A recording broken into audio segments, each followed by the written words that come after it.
He knows who you are. Huh? Do I have to say something? Well, you can come up with Maddie. Yeah, you're standing up with me.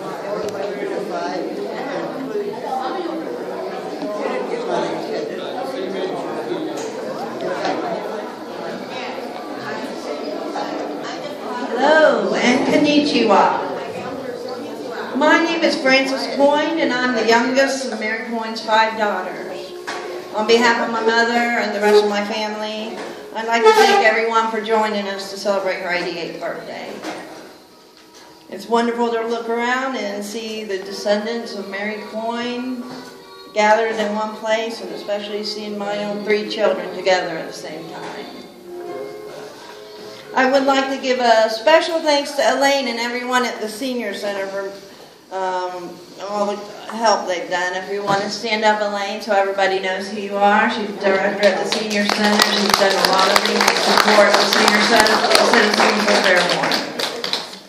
I also want to thank Kathy, Helen, Patty, and Mary for their contributions in making this birthday celebration possible. If y'all want to stand up, the sisters, Kathy, Helen, Patty, and Mary. So before I continue, I just want to thank you all very, very much. Arigato, as they say in Japan. And I don't know if I pronounced it right. I would like to take just a few minutes to explain why this birthday is so important. Beiju is the Japanese word for 88. And when this is written in kanji, which is the Japanese and Chinese form of writing, it resembles the word for rice. As we can all imagine, rice was the lifeblood of Japan, making 88 one of the ages that became a longevity celebration. And these longevity celebrations date back to the 12th century and marks the attainment of good health, nutrition, and long life.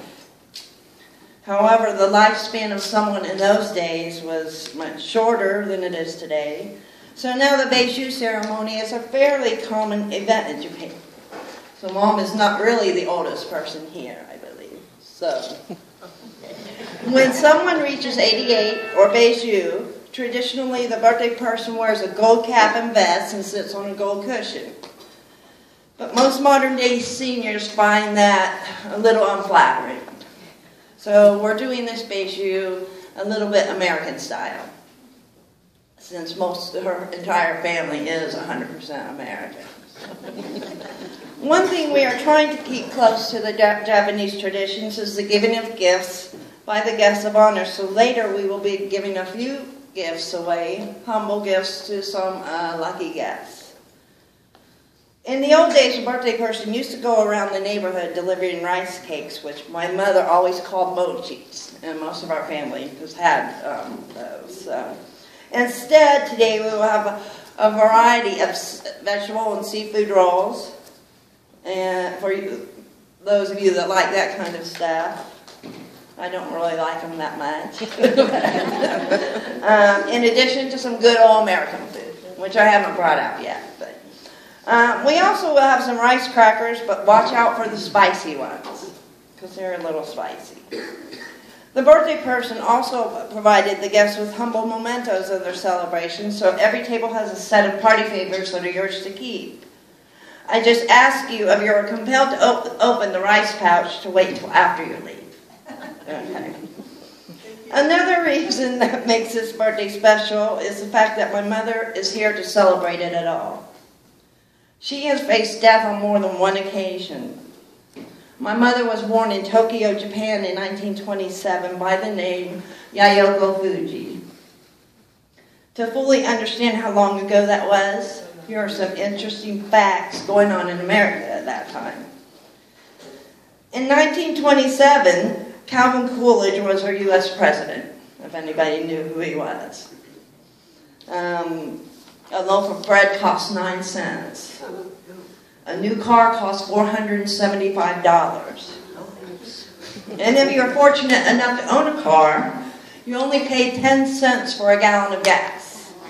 So that was a very long time ago indeed.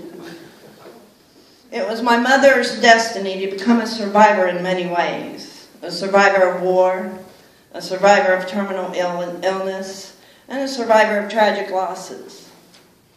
I can't say I knew the person named Yayoko Fuji, but I know the person named Mary Coyne very well. My mother is the last living member of her immediate family in Japan. So I want to remember my grandmother Ione Fuji, my grandfather Kenzo Fuji, my 4 aunts and 2 uncles who I never had the pleasure of meeting. There are many family members here that may not know how close they came to not existing at all. Nearly 6 months before World War II ended, on March 10, 1945, the Fuji family home was hit by the Tokyo firebombs, killing her 4 sisters, Sadako, Tokiko, Miyoko, and Keiko, and her brother Kanzaburo. Her surviving brother Hikoshiro was the only one to survive that night by jumping in the river and swimming away from the fire, only later to lose his life in 1953. Our uncle Chojiro survived, having been in school outside of Tokyo. He avoided the firebombs, and he lived a long life. Although we lost our Uncle Chojiro last year, my sisters Helen, Mary, and myself were blessed enough to have met him.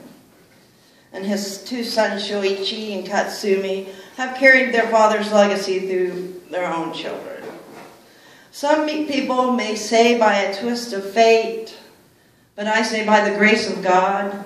My mother was the only child of Kenzo Fuji that was sent to Kyoto where they weren't bombing.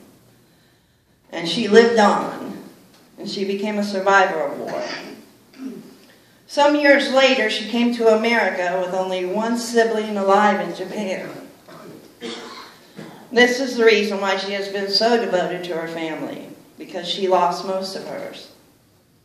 I look around and see Mary Coyne's family and want you all to know, had it not been for her survival in Japan, none of you would be here today. One day you might tell your grandchildren about this. Some years after my mother became Mary Coyne in America, she was diagnosed with tuberculosis and eventually had a large portion of her lung removed. After spending nearly a year fighting for her life in a sanitarium, she resumed her life as wife and mother. After that, I was born. So for me and my own children, our existence in this world is a double miracle. And one surprising thing you might not know about my mother was she was not just a wife and mother. She was a federal employee for 21 years. She was actually the 2nd female employee ever hired at Precision Measurement Equipment Laboratory, PMEL for short, is what they called it, at Wright-Patterson Air Force Base. So you see, there is more to my mom than meets the eye. After my father's death in 1987, she continued to be a survivor, learning to live her life in a new way, on her own. She has even had to experience the pain of losing her oldest grandson, Frederick Giganda, who we always call Ricky. Even after all this, in 2010, my mother was diagnosed with stomach cancer. I can't speak for everyone else, but I didn't think she was going to be able to beat this battle. After watching my father die of cancer. Again, God smiled on my mother, and she not only survived, she thrived. And she surprised us all once again. And she probably spends more time at the senior center than she does at home. I will say that. But the final words I have to say is that Mary Coyne is the strongest woman I have ever known. In times of sadness or joy, tragedy or celebration, she has been the one constant force in all our lives. She has never faltered in her giving and loving nature. And her legacy has been 5 daughters, 11 grandchildren, and 6 great-grandchildren. Can I get the grandchildren and the great-grandchildren to stand up, please?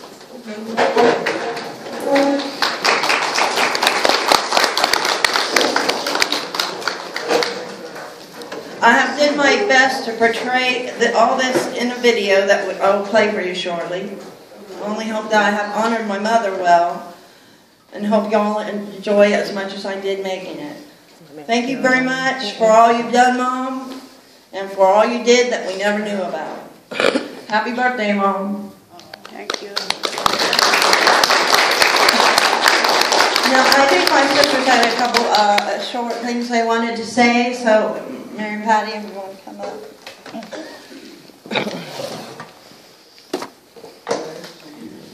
Can we give her another hand for all the work that she did?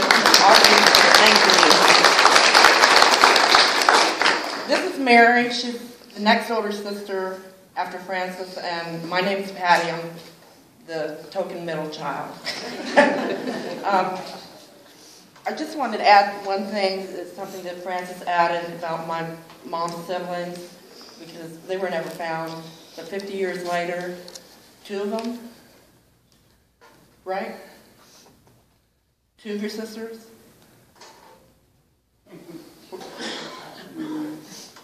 Were found, right? Yeah. By some miracle, her brother was in a bar with somebody, and they mentioned that there was a Buddhist temple that had unclaimed ashes of people that were found, and they found the name tags of her 2 sisters. So that brought her some closure. Okay. I also want to add that my mother is the strongest woman I have ever met. She's stronger than anybody in the family that I can think of. And here I just start crying, and the presentation got to me. And I do want to add one legacy. Kenzo, stand up. He's named after my mother's father, and he has, Kenzo's his middle name, but I prefer to call him Kenzo to honor my grandfather. And lastly, I want to say happy birthday, Mom. You want to add anything? Yeah, happy birthday, Mom. Thank you for always being there for all of us. Yeah. Thank you. That was what you downloaded? No. Helen, did you have a little something you had to say? Yes.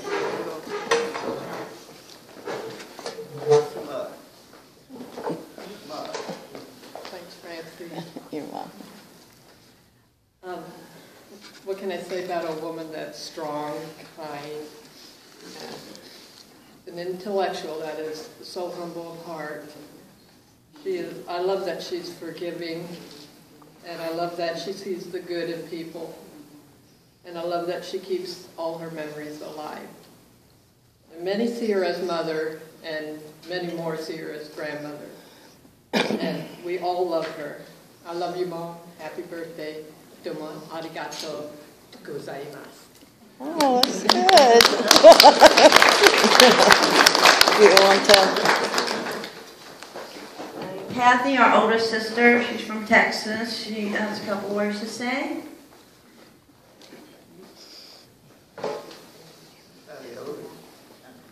To my mother, who is very strong and very loving, I love you very much, and thank you for always being there when I needed you. She's always there for all her kids. And my sister's said much of everything what I feel too.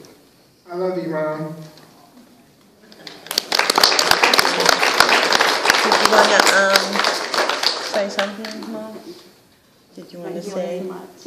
Did you want to say? No. Okay. Okay, well, I'm going to start this video. I think everybody who happens to might know my mother will love it, which is everybody in the room, I guess.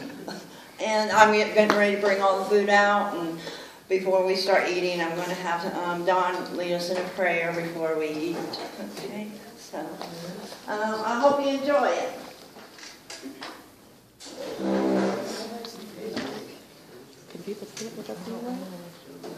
And there's some beautiful pictures of my mother that you just will not believe.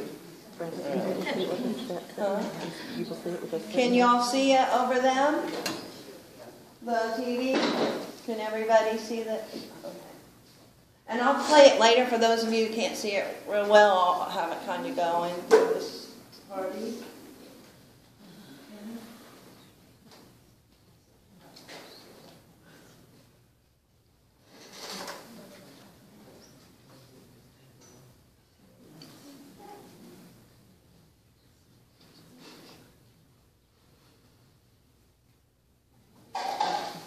happens to get too loud, you might try, but not too, oh, do you want to, I think there's something about it.